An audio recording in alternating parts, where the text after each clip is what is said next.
안녕하세요.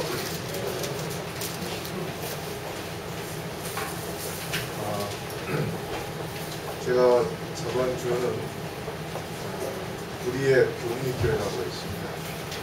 교훈교회에 가서 사경회를 하는 동안에 제가 러시아에서 치료했던, 하나님께서 치료해 주신 건강담을 이야기를 했었는데, 그 중에 한 할머니가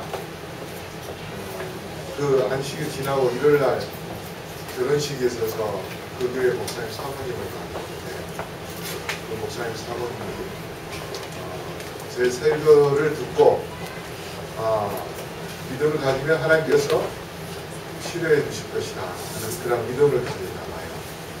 그래서 그 분이 다리 아파서 다니기가 불편하고 힘들었는데 사경의 기간 동안 그런 믿음을 갖고 병이 다 나았다, 그런 이야기를 들었습니다. 그래서 우리가 이 믿음을 가지면 하나님께서 우리의 소원을 들어주십니다. 우리가 지난주도 제가 없어서 ABC 기도를 못했는데, 우리가 일요일 달부터 지금 ABC 기도를 신학대학을 계속 지금 하고 있습니다. 여러분이 참여해서 하나님의 응답하시는 그런 축복을 많이 경험하기 바라겠습니다. 오늘은 여러분에게 십자가의 사랑에 대하여 말씀을 드리려고 합니다. 십자가의 사랑. 우리 본문 요한복음 19장 4절로 7절까지 다 같이 한번 읽어볼까요? 시작. 빌라도가 다시 밖에 나가 말하되, 보라, 이 사람을 데리고 너희에게로 나오나니 이는 내가 그에게서 아무 죄도 찾지 못한 것을 너희로 알게 하려 함이로라 하더라. 이에 예수께서 가신 멸관을 쓰고 자색 옷을 입고 나오시니 빌라도가 저희에게 말하되, 보라, 이 사람이로다 하매, 그다음에요, 대제사장들과 하속들이 예수를 보고 소리질러 가로되, 십자가에 못 박게 하소서, 십자가에 못 박게 하소서 하는지라. 빌라도가 가로되, 너희가 친히 데려다가 십자가에 못 박으라. 나는 그에게서 죄를 찾지 못하더라.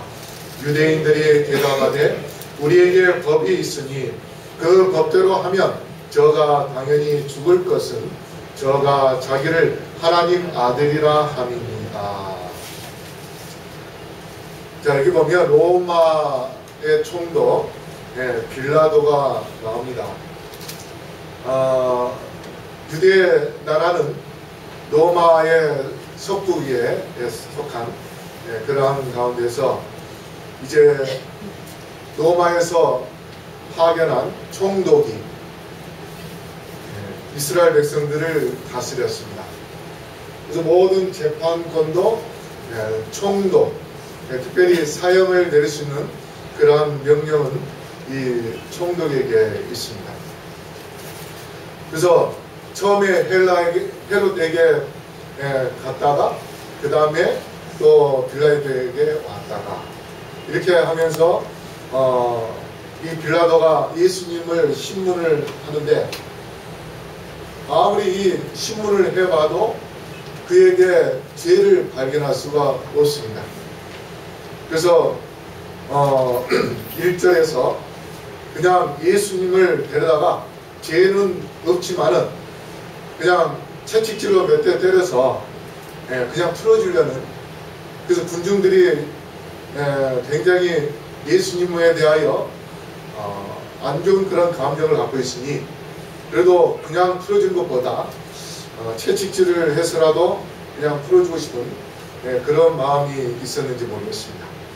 그래서 요한복음 18장 38절로 40절 보면 1차의 신문에서 죄가 없다고 하고, 그 다음에 여기 본문 말씀처럼 4절로 9절에 7절에 2차, 3차에서 그에게 죄를 발견할 수 없다, 그렇게 이야기를 합니다.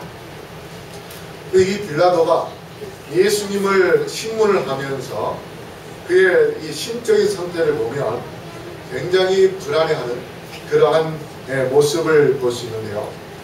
자, 여기 보십시오.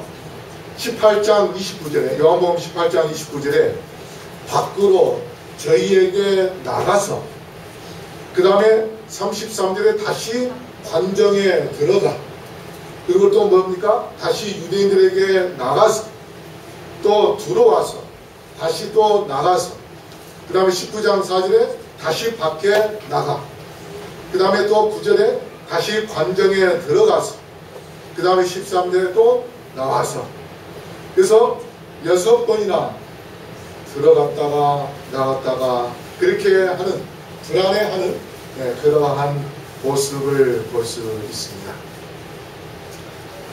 근데 빌라도가 그런 모습 속에서 그는 길이요 진리요 생명 되시는 예수님 앞에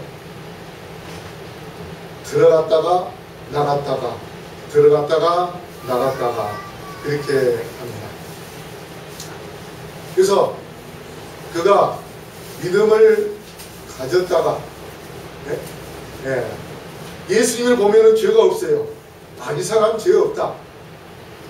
또 나오면은 또 백성들이 막 화나고 막 그렇게 대고 하니까 또 죄가 있나? 그래서 또 다시 들어와서 예수님 보면 또 죄가 없어요. 그리고 또 다시 나와요. 나오면 또 화가 나 있는 폭도들을 보면서 또 뭐가 좀 있나? 또 다시 들어와서 또 신문해보면 또 죄가 없어요. 우리가 이 빌라도의 모습을 보면서 우리의 믿음의 생활도 어떻습니까? 믿음을 가졌다가 또 조금만 또 어려운 일이 있으면 뭐예요? 믿음을 또 내놓았다가 또 때로는 뭐예요? 다시 내가 이번에 열심히 교회 나가야지. 새해 들었는데 2013년에 내가 열심히 성경 읽고 기도도 열심히 하고 아침 예배도 열심히 드려야 되겠다고 그렇게 하다가 또 어떻게 합니까? 좀 지나면 또 그것을 다 버리고 또 어떤 경우는 교회에 들어갔다가 나갔다가. 그래서 이 빌라도의 경험을 보면 어떤 면에서 보면 우리의 모습과 흡사한 그러한 모습이 아니겠느냐. 그래서 그가 진리의 말씀을 펼칠 때에는 고개를 끄덕이고 또 때로는 감동을 받고 또 참 은혜를 받고 그렇게 해서 너무 감사하고 기뻐하는 마음을 갖고 예배 드리다가 예배 드리고 또 밖에 나가면 금방 어떻습니까? 문을 나서자마자 조금 전에 들었던 말씀과 또 하나님께 누렸던 받았던 은혜와 감동은 뭡니까? 다 교회에서 받았으니 교회에다 놓고 그 다음에 어떻게 해요? 밖에 나갈 때는 또 세상 사람과 별 다르지 않는 그러한 모습으로 살고 있지는 않는지. 그래서 들어올 때는 진리가 있고 생명이 있지만 세상으로 나가면 세상은 우리에게 죄를 짓도록 가만히 두지 않는 그러한 모습 속에서 우리가 어떤 마음을 갖고 살아야 된다. 근데 빌라도의 마음은 이렇습니다. 그는 아무것도 안 하기로 결심을 합니다. 왜냐하면 예수님의 모습을 보면 그에게 죄가 없고 또 나가면 폭도들이 뭔가 있으니까 또 난리를 치고 그래서 그의 마음속에 내가 이 사람에게는 아무것도 하지 말아야 되겠다. 그래서 자기가 결심을 하고 판단을 내리고 그렇게 해서 책임을 지고 예수님을 풀어줄 수도 있는데 그는 자기의 책임을 포기하고 오히려 그 책임을 백성들에게 떠넘깁니다. 그러면서 그가 세수 대야에 손을 씻는 그러한 모습을 우리가 알고 있습니다. 그러면서 그가 뭐라고 이야기합니까? 나는 이 사람의 피에 대하여 무죄하니 너희가 당하라. 그렇게 이야기합니다.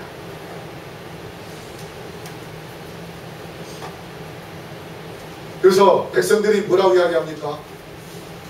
그 피가 우리의 그 다음에 우리의 후손에게 와도 좋다. 그렇게 이야기를 했습니다. 결국 그걸로 인하여서 많은 신학자들이 뭐라고 하냐면 이스라엘 백성들이 그렇게 이야기하는 그걸로 인해서 그들이 당하는 고통은 엄청난 그런 고통을 당해요. 왜냐하면 1차와 2차 유대의 반란이 있었습니다. 그럴 때에 수많은 사람들이 죽었습니다. 2차 반란 때는 50만 명 이상이 되는 그러한 유대인들이 로마의 황제에 의해서 죽임을 당하고 결국 2차 반란 때는 예루살렘의 유대인들 결코 살지 못하도록 다 밖으로 쫓아버렸습니다. 그걸로 인하여서 2000년 동안 이스라엘 백성들이 유랑생활을 하며 온 세계를 돌아다니면서 흩어져서 그렇게 살게 되게 되었습니다. 그래서 그들이 러시아에 갔을 때는 러시아에서도 많은 사람들이 죽고 그 다음에 2차 세계대전 때는 히틀러에 의해서 숫자만 해도 600만 명 그렇게도 이야기하는데 그러한 유대인들이 가스실에 들어가서 죽고 기름을 짜 전쟁 연료에 사용되는 그러한 엄청난 비극을 가져오게 됩니다. 그리고 지난번에 말씀드렸듯이 유대인 그 지역 이름을 팔레스티나 블레셋을 라틴어로 팔레스티나로 이렇게 바꿨는데 그렇게 이름을 바꿀 뿐 아니라 그 예루살렘에는 이슬람 교도들이 들어오고 또 기독교들이 들어오면서 유대교가 힘을 잃어버리는 그러한 역사 가운데 나중에 다시 이스라엘 민족들이 들어와서 자기의 땅을 다시 되찾으려고 하지만 7일 전쟁이나 중동 전쟁 많은 전쟁도 치르게 됩니다. 지금도 팔레스틴하고 계속해서 전쟁이 끊어지지 않는 그러한 모습을 보게 됩니다. 이렇게 정말 그들이 예수님을 죽이고 또 예수님의 피해값을 자기들이 치르고 자기의 후손들이 치르겠다. 그렇게 함으로 인해서 2000년 동안 그러한 엄청난 비극의 역사를 그들이 경험하게 되는데 이 빌라도나 그 다음에 이스라엘 백성들은 예수님의 피에 대하여 무죄하지 못하나 그들이 예수님의 피를 받아들인다면 예수님의 피로 무죄하게 될 수 있습니다. 그런데 빌라도는 결국 그의 책임감, 그가 예수님을 만나 진리를 깨닫고 예수님을 바로 앞에서 믿을 수 있는데 그는 책임을 회피하며 또 믿음을 저버리는 그러한 행위를 하면서 손을 씻는 그러한 가운데 대야에다가 손을 넣습니다. 그러나 예수님은 대야에 손을 담글 때에 그는 제자들의 발을 씻겨주기 위하여 정말 그의 품성을 온전히 드러내는 겸손의 모습을 보여주시기 위하여 대야에 손을 담급니다. 이 두 가지의 대야 속에 여러분은 어떤 대야 속에다가 손을 담그기를 원하십니까? 모든 책임을 회피하고 또 예수님을 거부하는 그러한 빌라도의 대야에다가 손을 담글 것인가? 아니면 정말 겸손하게 형제를 사랑하고 이웃을 사랑하고 그렇게 하면서 그들의 발을 씻어줄 수 있는 그러한 대야에다가 손을 담글 것입니다. 그런데 하이프인이 시대소망 3권 173쪽에 이렇게 이야기합니다. 빌라도는 황금처럼 귀중한 기회를 놓쳐버렸다. 우리는 이러한 정말 귀중한 기회, 이런 기회를 우리가 빌라도처럼 결단력이 부족함으로 인하여서 우리는 엄청난 것을 놓칠 수 있는데, 반대로 빌라도의 아내는, 그의 아내의 이름이 클로디아 프로클라라는 이름인데요. 이 신학자들이 그가 예수님의 혹시 숨은 제자가 아니겠는가, 또 그렇게 이야기하는 사람들도 있다 그래요. 왜냐하면 빌라도가 총독이기 때문에 내놓고 예수님을 믿을 수는 없지만, 그러나 그가 몰래 예수님을 따르는 그러한 제자가 아니었겠는가. 어쨌든 빌라도의 아내가 그의 남편에게 뭐라고 하냐면, 저 옳은 사람에게 아무 상관도 하지 마옵소서. 오늘 꿈에 내가 그 사람으로 인하여 예를 썼나이다. 하나님께서 빌라도의 아내에게 이런 꿈을 보여준 것은 뭔가 그의 마음속에 예수님을 믿고 예수님을 따르는 그러한 믿음이 있기 때문에 그러한 계시를 보여주면서 그가 옳은 사람이라는 것을 가르쳐준, 그래서 이 빌라도의 아내가 정말 로마의 그 미드라신, 태양신을 숭배하는 그 사상 속에서 예수님을 결코 믿을 수 없는 그러한 여건 속에 자라왔지만, 그러나 그가 예수님을 따르고 예수님을 의지하는 그런 믿음을 가졌기 때문에 계시를 통하여 그 예수님께서 정말 옳은 사람이라는 것을 보여주시고, 그 다음에 이 빌라도의 아내는 예수님이 정말 옳은 사람이라는 것을 인정하고 그의 남편에게 저 옳은 사람에게 아무 상관하지 마옵소서, 그렇게 권하는, 그래서 믿음의 여인임을 우리가 볼 수 있습니다. 이렇게 남편과 아내의 믿음의 모습이 사실 오늘날 이 시대도 어떻습니까? 이 시대도 대부분 우리 재림교회의 남녀 비율이 남자는 한 30%, 여자는 한 70% 그렇게 되는데, 유독 이 잠실교회는 달라요. 여자보다는 남자가 더 신앙이 있는 것 같아. 여기 보면은, 지금 보세요. 여러분 비율 보면은 남자가 더 많은 것처럼 보입니다. 그거는 좋은 현상입니다. 결국 빌라도는 예수님을 넘깁니다. 6절에 다시 한번 읽어볼까요? 시작. 대제사장들과 하석들이 예수를 보고 소리질러 가로되 십자가에 못 박게 하소서, 십자가에 못 박게 하소서 하는지라. 빌라도가 가로되 너희가 친히 데려다가 십자가에 못 박으라. 나는 그에게서 죄를 찾지 못하노라. 청중들이 십자가에 못 박으라 하는 그 소리에, 이게 제 개인의 생각입니다. 그 소리가 빌라도의 뇌에 못을 박아 그에게 판단한 력을 잃어버리게 흐리게 하는 그러한 결과를 가져오지 않았을까. 그래서 결국 빌라도는 예수님을 그 폭도들에게 넘겨줍니다. 사실 예수님은 만왕의 왕이십니다. 예수님을 핍박한 핍박자들도 유대인의 왕이여 빈정거리는 소리로 이야기를 했지만, 그러나 그들 입에서 스스로 시인을 했습니다. 유대인의 왕이여. 그렇게 하니까 로마 병사들이 그의 머리에다가 가신 면류관을 씌웠습니다. 그리고 자주색 옷을 입혔어요. 자주색 옷은 임금들이 그 당시에 임금들이 입은 그런 옷입니다.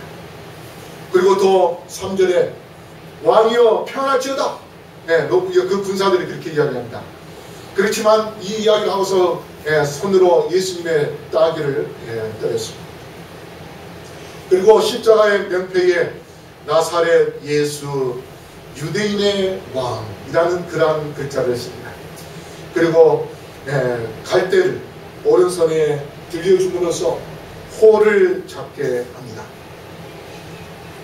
비록 그들이 예수님에게 장난 섞인 그러한 말과 그러한 행동을 했지만, 그러나 그들이 은연중에 행하는 그 행동이 유대인의 왕이라는 것을 인정한 것입니다. 사실상 만왕의 왕 되시는, 만주의 주 되시는 예수님을 드높이는 그들이 빈정되지만, 그 사실을 통하여 많은 사람들이 예수님을 왕으로 인정하는 그러한 이 십자가 모습을 우리가 보게 됩니다. 그래서 이 십자가 위에 보면은 바로 나사렛 예수 유대인의 왕이라고 그렇게 쓰여져 있습니다. 결국 그 만왕의 왕 되시는 예수님을 넘긴 빌라도, 그의 이유는 어떻게 됐을까요? 궁금하시죠? 자, 여기 보면 그 전설에 보면은 나중에 이 빌라도가 많은 사마리아인들을 학살하고, 그렇게 해서 이 사마리아인들이 이 빌라도에 대하여 불만이 많으니까 이 시리아의 총독이 비텔리우스인데, 그 비텔리우스에게 찾아가서 저 유대의 총독 빌라도가 우리를 학살합니다. 저 사람을 어떻게 해서 쫓아내 주십시오. 그래서 결국 시리아의 총독 비텔리우스가 그 유대에 와가지고 그 빌라도에게 너 학살을 했으니 로마 황제에게 가서 너에 대하여 변론해라. 그렇게 해서 쫓아버립니다. 그래서 이 사람이 황제에게 가서 자기의 사실에 대해서 변론을 하려고 했는데, 자기를 총독으로 세웠던 황제가 죽어버립니다. 그래서 결국 그가 론 지방에, 론이라는 그런 지방인데 거기에 빈이라는 그런 마을에 가서 추방당하면서 살다가 결국 거기서 자살하고 맙니다. 그래서 하이픈의 글에 보면 이렇게 이야기합니다. 그의 명예는 박탈당하고 그는 높은 관직에서 쫓겨났으며 양심의 가책과 상처 입은 자존심으로 인하여 그리스도께서 십자가에 못 박히신 후 얼마 안 돼요 그의 생애를 끝마쳤다. 죄와 타협하는 자들은 이와 같이 모두 다 슬픔을 당하고 멸망을 받게 될 것이다. 어떤 길은 사람의 보기에 바르나 필경은 사망의 길이다. 예수님을 포기한 빌라도의 최후는 결국 비참하게 죽는 그러한 모습으로 끝난 것을 우리가 알게 됩니다. 여러분, 우리의 마음에는 이 두 가지의 안경이 있습니다. 미움의 안경과 사랑의 안경인데요. 미움의 안경을 쓸 때는 똑똑한 사람은 어떻게 보냐면 잘난 체 하는 사람으로 보입니다. 착한 사람은 어리숙이 아니라 어리숙입니다. 어리숙한 사람으로 보이고, 그 다음에 얌전한 사람은 소극적인 사람으로 보이고, 그 다음에 활력 있는 사람은 까부는 사람으로 보이고, 잘 웃는 사람은 실없는 사람으로 보이고, 또 예의 바른 사람은 얄미운 사람으로 보이고, 듬직한 사람은 미련한 사람으로 보입니다.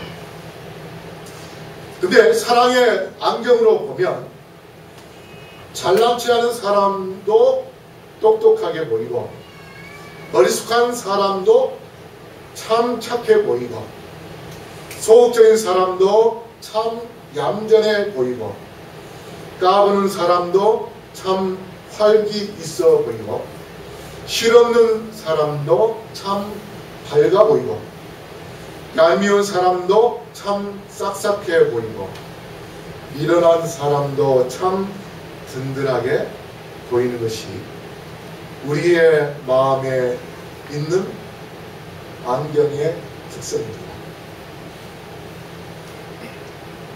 여러분의 마음의 눈에 어떤 안경을 쓰고 있습니까? 다초점 안경입니까? 제가 이 안경이 다초점 안경입니다. 우리 마음에는 예뻐 보인 사람에게는 사랑의 안경으로 보고, 그렇죠? 미운 사람에게는 뭡니까? 미움의 안경으로 보고 판단하는 경우가 있습니다. 사실 예수님께서 3년 반 동안 그의 삶은 정말 자신을 완전히 비워놓은 오직 우리 인류를 위한 그러한 삶이었는데, 사랑의 안경을 가진 사람들은 예수님을 보는 순간 나사렛 예수라는 그 이름만 들어도 정말 가슴이 뜨거워지고 감격스러워하는 그러한 경험을 하는 사람인가 하면, 나사렛 낮자만 들어도 창녀촌이고 술집이 많은 그러한 곳에서 어떻게 그러한 메시아가 나왔습니까? 나사렛 예수? 그는 아무것도 아니야. 그를 죽여야 돼 하는 그러한 마음을 갖게 하는 미움의 안경. 그런데 예수님을 십자가에 못 박혀 죽이라고 하는 그 사람들은 미움의 안경을 가졌습니다. 하지만 예수님을 믿은 제자와 그 외에 많은 사람들은 예수님에 대한 사랑의 안경을 가졌기 때문에 결국 예수님께서 십자가 달려들어가신 그 이후에 그 제자들은 어떻게 합니까? 그 제자들은 정말 예수님을 위하여 그들의 목숨을 내놓고, 그래서 베드로가 나중에 죽게 될 때에는 나의 스승께서 똑바로 서서 십자가에 매달려 죽었지만 내가 어떻게 예수님을 비난하고 예수님을 부인한 그 존재로서 예수님과 똑같이 죽을 수 있겠느냐? 그래서 나를 거꾸로 매달려 죽여라. 그래서 베드로는 거꾸로 매달려서 십자가에 죽는 그러한 역사를 우리가 볼 수 있습니다. 성도 여러분, 여러분의 마음속에 사랑의 안경을 갖게 되기를 바라겠습니다. 우리가 교회에서 사랑의 안경을 갖는다면 우리는 이 교회가 사랑으로 뜨거워지고 사랑으로 하나 되고, 그리고 예수님께 영광 돌리는 그러한 교회가 될 것입니다. 그래서 결국 군중들은 미움의 안경을 통해서 세상을 삐뚤어져 보기 때문에 살인자 바라바를 택하고 오히려 아무 죄 없는 예수님을 십자가에 못 박게 하는 그런 엄청난 잘못된 선택을 하게 됩니다. 그러나 그 군중들이 선택한 바라바, 그 바라바는 어떻게 됐을까요? 교회 역사 전설에 보면 그가 나중에 그리스도인이 되어서 예수님을 잘 믿는 그런 사람이 되는데, 자기 때문에 대신 죽은 예수님의 십자가를 멀리서 바라보았을 것이야. 그가 예수님의 그 고통스러운 가운데서 죽는 그 모습을 보면서 나 때문에, 내가 저 자리에 있어야 되는데 나 때문에 저렇게 죽어가는 예수님의 모습을 보며 그가 감격과 떨림의 부르짖음으로 오 주여 감사하나요? 그래서 그가 만나는 많은 사람들에게 메시아는 나 때문에 죽었다 그렇게 외치며, 그래서 자기가 죽어야 할 그 예수님께서, 자기가 죽어야 되는데 자기 대신 죽으신 예수님, 그분을 높이고 그분을 믿고, 그래서 그분을 위하여 평생 복음을 전파했다고 그러한 전설이 있습니다. 그러면서 한 신학자가 바라바에 대하여 이렇게 이야기합니다. 바라바는 가장 상징적인 죄인이다. 그는 죽어가는 모든 인류를 대표하는 사람이었다. 바라바는 우리를 대표, 우리 모두의 그림자. 예수님이 바라바의 자리를 대신했고, 그래서 예수님이 바라바 대신 죽으시고, 그래서 바라바 때문에 그 자리를 취하셨다. 그렇게 신학자들이 이야기합니다. 여러분, 바라바 같은 그러한 죄인도 예수님은 사랑하시고 그리고 구원해 주셨습니다. 그러므로 바라바의 단어처럼 예수님을 바라봐 주시기를 바랍니다. 여러분이 십자가 예수님을 바라본다면 바라바처럼 예수님을 통하여 구원을 얻는 놀라운 축복을 경험하게 될 것입니다. 사실상 빌라도가 백성들에게 예수님을 넘겼지만 십자가는 예수님께서 택했습니다. 요한복음 10장 18절에 이를 내게서 빼앗은 자가 있는 것이 아니라 내가 스스로 버린 거라. 예수님께서 스스로 십자가를 선택했고, 그 다음에 그가 결정함으로 인해서 살 수도 있었는데, 십자가에 달려 돌아가시지 않을 수도 있었는데, 그는 결국 우리의 죄 때문에 우리를 구원하시기 위하여 십자가에 달려 돌아가셨습니다. 그러므로 우리가 십자가를 바라봐야 되는데요. 여러분, 이 십자가의 특이한 점이 있는데요. 그건 뭐냐면 우리가 보이는 현상과 담겨진 의미가 똑그러가는 것입니다. 자, 한번 보십시오. 빌라도가 예수님을 심판하는 심판자로 서 있습니다. 그리고 예수님은 뭡니까? 피의자, 죄인입니다. 그런데 예수님은 평화롭습니다. 고요합니다. 그러나 그를 심판하는 빌라도는 심적으로 어떤 상태입니까? 아까도 이야기했듯이 들락날락 초조한 상태에 있습니다. 결국 마지막 때에 심판자가 누가 되실까요? 바로 예수님이 심판자가 되시고, 마지막 때에 예수님께서 이 땅에 오실 때에 죄인으로 살 자가 누굽니까? 바로 빌라도입니다.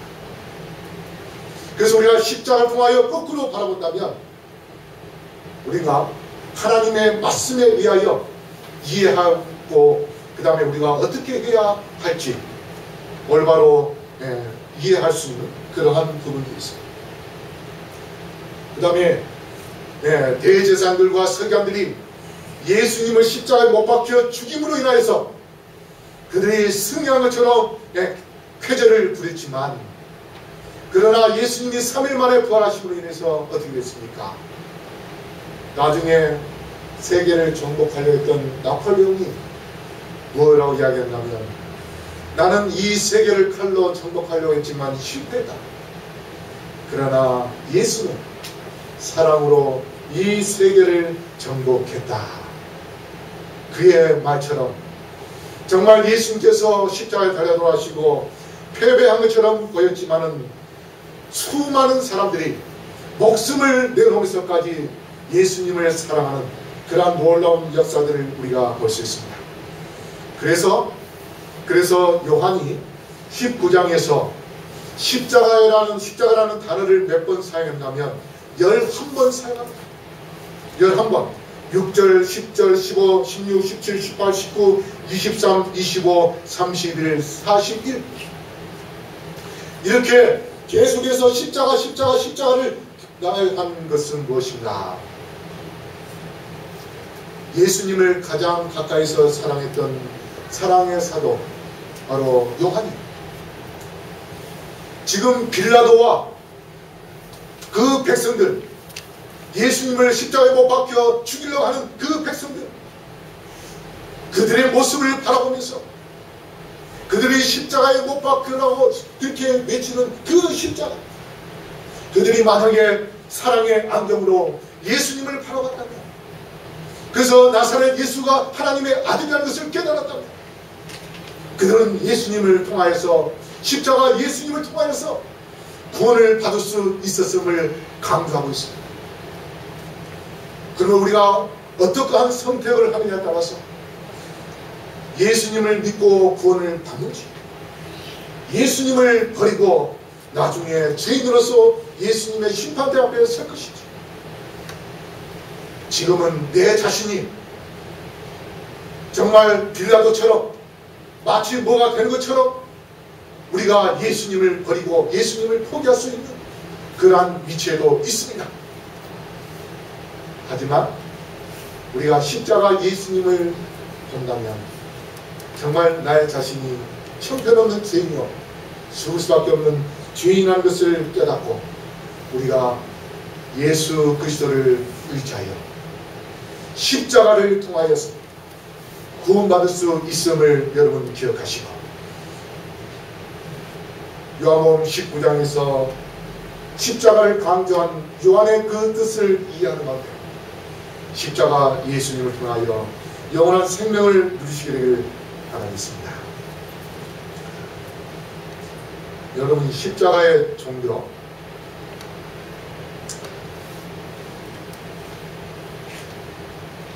십자가는 창조를 무효로 하는 것이 아니라 죄를 무효로 하는 것이다. 십자가는 창조의 기념일 안식일을 폐지하는 것이 아니라 안식일을 가로막는 죄의 속박을 폐지하는 것이다. 십자가의 종교는 창조주를 높이고 창조주의 사랑을 확증하며 사람을 재창조하는 종교이다. 창조주의 희생으로 죄로부터 쉼을 얻는 안식의 종교이다. 제가 어제 밤에 12시 넘어서까지 설교를 하고 난 다음에 잠깐 이메일 보러 들어갔어요. 들어가자마자 어떤 사람이 저에게 밤 12시가 넘었네 이메일을 보냈는데 바로 이 내용을 저에게 보냈어요.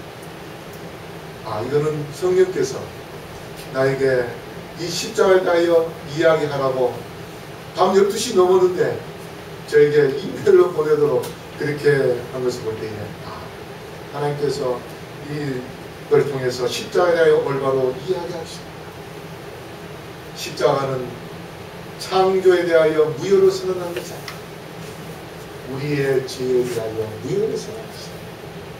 우리를 재창조하시고 창조주 되시는 예수님의 그 희생을 통하여 우리에게 진정으로 안식을, 죄로부터 안식을 주기로 하시는 그 하나님의 놀라운 사랑, 여러분의 마음속에 그 십자가 예수님을 받아들이시고 또한 예수님을 믿고 따르는 그러한 삶을 살기를 바라겠습니다.